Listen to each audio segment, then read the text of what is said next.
सबसे पहले हम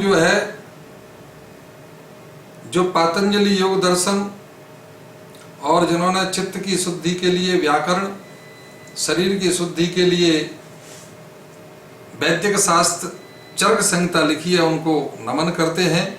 योगेन चित्तस्य पदेन वाचां मलं शरीरस्य च वैद्यकेन योपाकरोक्तं प्रवरं मुनीनां पतंजलिं प्राञ्जलरानतोऽस्मि। हरिओम, सभी को नमस्कार। मैं हूं doctor K N Mishra, laparoscopy general surgeon. Yoga Ayurveda में मेरी अभिरुचि है और आज हम व्याख्या करने जा रहे हैं पातंजलि योग दर्शन के समाधि पाद के 45 से लेके 51वें सूत्र तक का। इन सूत्रों में बताया है कि निर्बीज समाधि से और सबीज समाधि किस तरह से उत्तम है और ऋतंबरा प्रज्ञा क्या है उसके बारे में बताया है। तो 45वें सूत्र में लिखा है कि सूक्ष्म विषयत्वम चा लिंग पर्यावसानम। जब निर्बीज समाधि लगाते हैं तो जो समाधि है सबीज समाधि, वह सूक्ष्म विषय से लेके और अलिंग पर्यावसानम।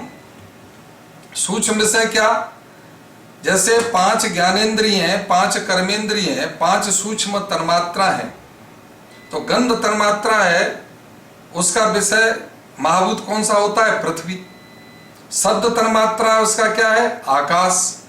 और जो रूप तन्मात्रा है उसका क्या है विषय? पंचमहाभूत, अग्नि। और रस है उसका क्या है? पानी।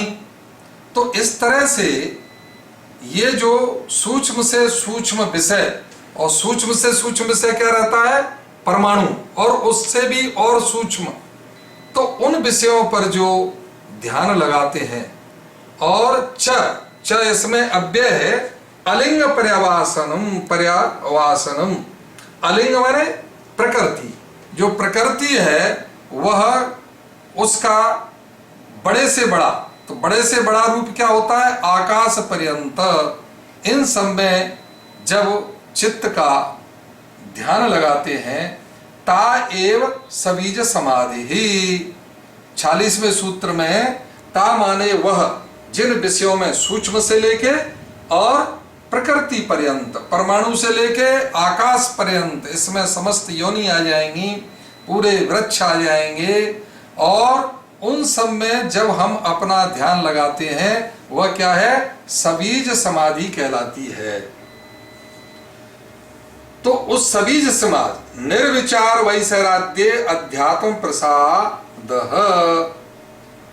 तो सबीज समाधि के अलावा जो निर्विचार वैसारध्य, उनसे जो है निर्विचार जब समाधि होती है उससे ज्ञान प्राप्त होता है, निर्मल ज्ञान प्राप्त होता है, और उससे अध्यात्म प्रसाद, अतः आत्मा को प्रसन्नता होती है, हमको आनंदानगत। और जो आत्मा है, जो आनंद आता है, आनंदमय कोष खुल जाता है, उससे अध्यात्म है, वो आत्मा है, उसको सुख मिलता है, आत्मा प्रसन्न होती है। ऋतंबरा तत्र प्रज्ञा। और जब निर्विचार समाधि, सबीज से निर्विचार समाधि जब उत्पन्न होती है, उससे ऋतंबरा नाम की प्रज्ञा उत्पन्न होती है। क्या? ऋतंबरा। ऋतंबरा प्रज्ञा और साधारण जो प्रज्ञा है उससे अंतर है उसमें, जिससे अध्यात्म प्रसाद हो, आत्मा चित्त प्रसन्न हो और एक अलग तरह की ज्योति हो, वह ऋतंबरा प्रज्ञा कहलाती है।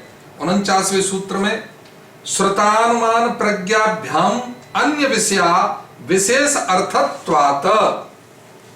ये जो ऋतंबरा प्रज्ञा है इसका लक्षण बताते हैं। ये कैसी है कि श्रुता, श्रुत माने वेद, उपनिषद और आप्त पुरुषों के द्वारा जो कहे हुए वचन हैं, उनके द्वारा सुनी हुई बातों में अनुमान प्रमाणों के द्वारा जानी हुई बातों में श्रुतानुमान प्रज्ञाभ्याम, श्रुतानुसार और अनुमान के अनुसार जितनी भी जो प्रज्ञा है, अन्य विषय विशेष अर्थत्वात्, उन सब से ऋतंबरा प्रज्ञा है उसका विषय भिन्न है और विशेष अर्थ वाला है।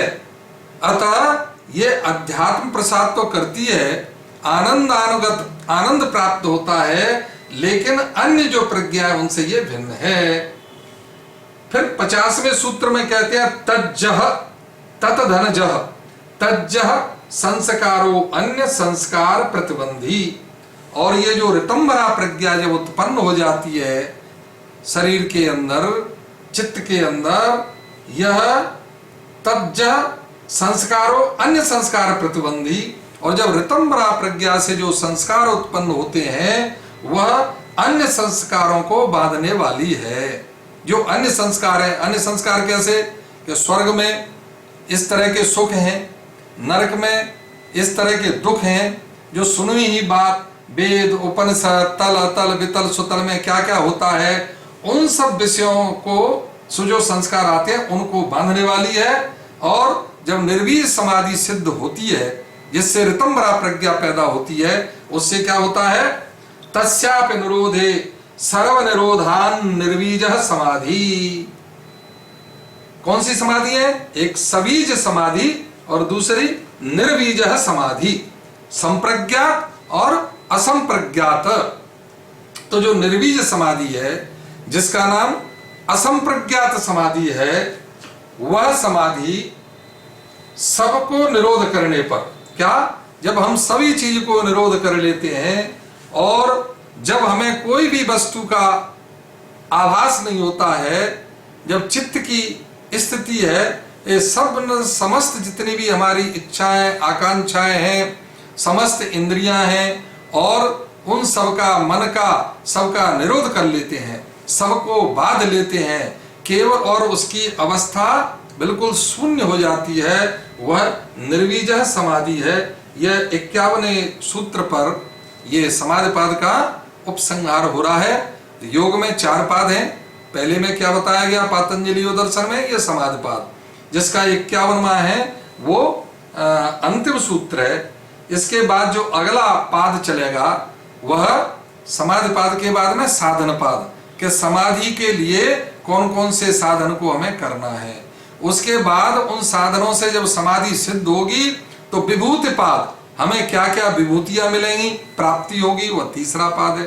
और चौथा कैवल्य पाद, मोक्ष किस तरह से मिलेगा, क्योंकि अंतिम जो लक्ष्य है वह हमारा यही है कि धर्म अर्थ काम मोक्षाणाम चतुष्ट पुरुषार्थ, चतुष्ट पुरुषार्थ, उस कैवल्य को प्राप्त करना, मोक्ष को प्राप्त करना, उसके बाद में दोबारा कभी भी इस आत्मा का जन्म होना ही नहीं है। और वह जब ईश्वर में उसके पूरे के पूरे लीन हो जाएंगे, उसकी प्राप्ति हो जाएगी, तो केवल की प्राप्ति हो जाएगी। यही हमारा उद्देश्य है। इसके बाद में अगली वीडियो में आपको फिर देंगे। इस कोरोना के महामारी में मेरा ये आप सब लोगों को निर्देश है, और ऊपर से भी संस्कृत भारती का भी ऐसा निर्देश है कि सभी लोग अपने अपने घर पर किसी एक ग्रंथ जो संस्कृत में है उसका स्वाध्याय करें। कैसे, जैसे कुछ लोग चाहे योग दर्शन पातंजलि योग दर्शन है उसका स्वाध्याय कर सकते हैं, जैसे हम कर रहे हैं। उसके साथ में कुछ लोग व्याकरण का अध्ययन कर सकते हैं, तो लघु सिद्धांत कौमुदी है, सिद्धांत कौमुदी है, अष्टाध्यायी है, व्याकरण का अध्ययन करें। कुछ लोग किसका कर सकते हैं, वाल्मीकि रामायण का कर सकते हैं। कुछ लोग क्या कर सकते हैं, महाभारत का अध्ययन कर सकते हैं, कालिदास के ग्रंथों का अध्ययन कर सकते हैं। अतः एक ग्रंथ को हम ले लें और उस संस्कृत के ग्रंथ का स्वाध्याय करें। कुछ नहीं हो तो रामचरितमानस का तो पाठ प्रत्येक व्यक्ति कर ही सकता है, जिसमें सारे 18 प्राण 6 शास्त्र और सब वेदन और सभी का उसमें सारांश है। अतः सभी लोग स्वाध्याय करें, मस्त रहें और कोरोना को दूर भगाएं। नमो नमः। सभी को मेरा नमस्कार।